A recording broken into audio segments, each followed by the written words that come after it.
This is a homage beat.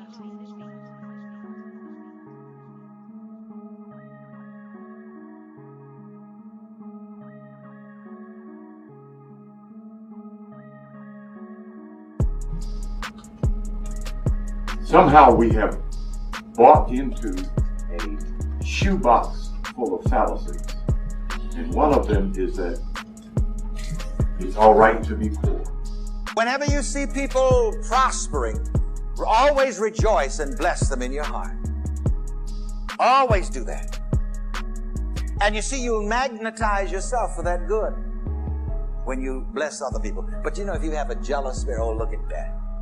Why should they have that when I've got so little? Yeah, because you operate your mouth against yourself. That's why. There's a verse of scripture also that says, thou art ensnared by the words of thy mouth.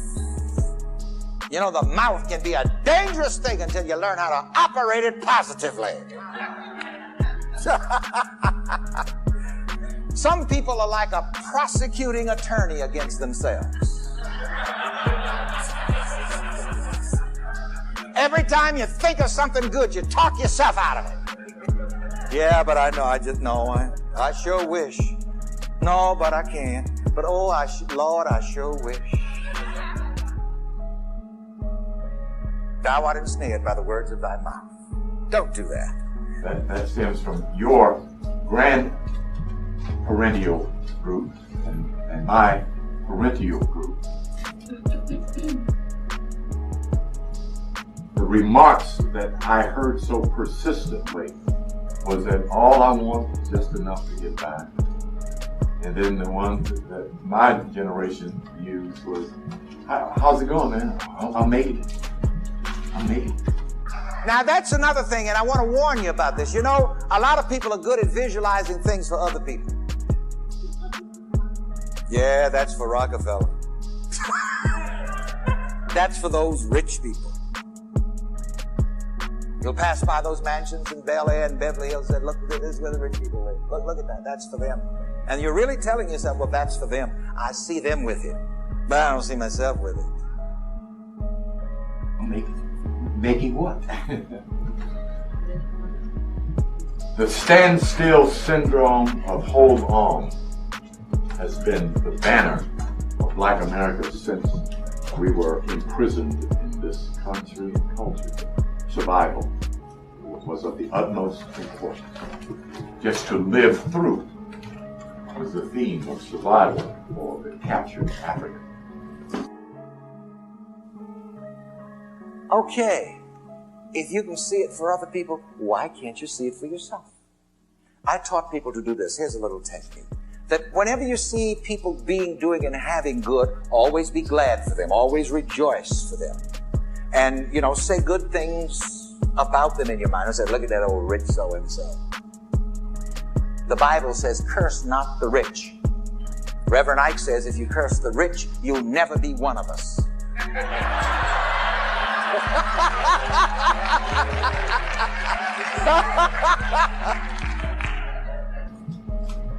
It became a fixed mechanism in the pseudo-culture that the African was developing in this, quote, foreign land, unquote. How to survive, the need to survive, the whole syndrome of survival is a slave mentality syndrome. I remember some years ago, I drove up to our place up in the mountains in Monterey overlooking the ocean, and my custodian at that time was a very fine gentleman who met me outside, and he saw that brand new mink silver gray and blue Rolls Royce Corniche. And he said to me, he says, oh, Reverend Ike, he said, I saw this car in my visualization the other day.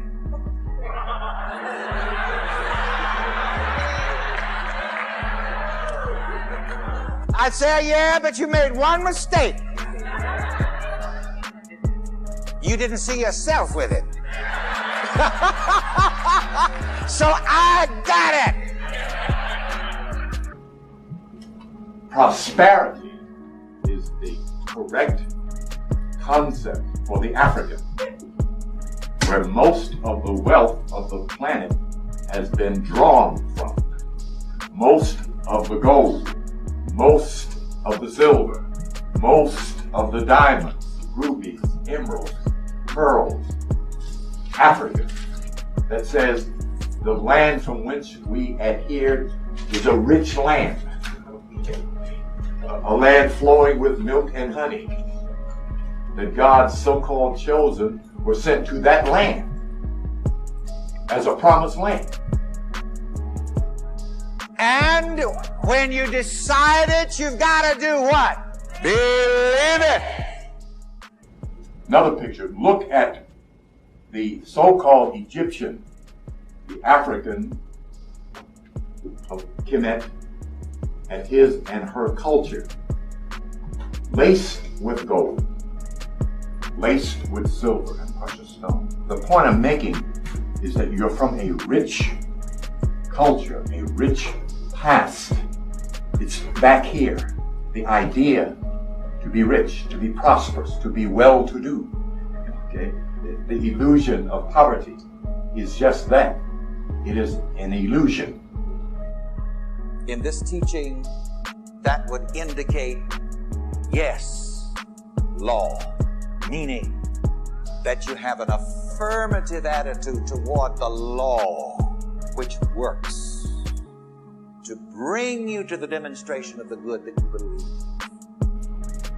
In this cycle we are in of high dispensation, that includes wealth. You're supposed to get back something. Surely God is able. Say that.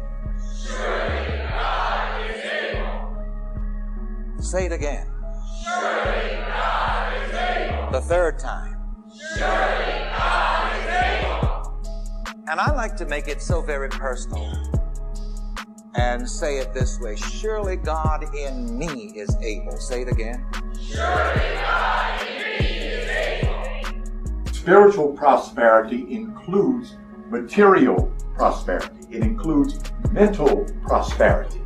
It doesn't exclude anything.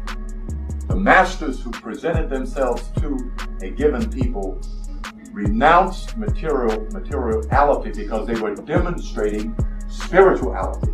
They didn't need to harness and stack up anything. They could have anything they wanted when they wanted it. When you believe, nothing is impossible. So you got to believe it. That's real prosperity consciousness. To have what you need and want when you need it and when you want it. It is not having a large bank account, because the bank owner might go off with your money.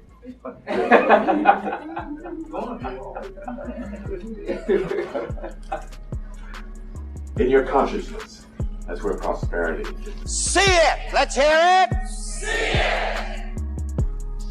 This deals with visualization. We're not listening to whom we're supposed to be listening to. We're listening to the things that worry and trouble us, the things that confuse us, occupy much of our mind. There's an answer for every question. There's a solution.